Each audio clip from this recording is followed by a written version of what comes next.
Hey guys, welcome back. You're with Jared from Learn BC, and we're here talking about BC tool tips. We're up to tip 12, and this is about Microsoft Teams. Now, did you know in Teams you can actually go in and search the apps by clicking the plus and search for Business Central, and there is an app that you can install, right, which will install Business Central into Teams and Conversations, of which you can then turn around and add information, for example, customers or vendors, items, sales, all of those cool things.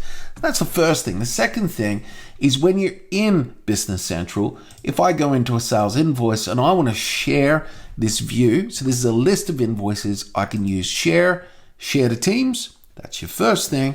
The second thing is you can open up a document, and in the center of the screen, you have share to Teams.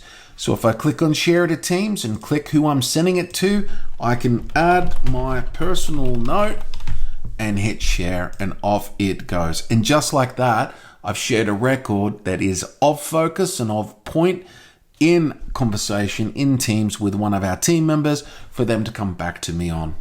Keep following us for tip 13 on Learn BC.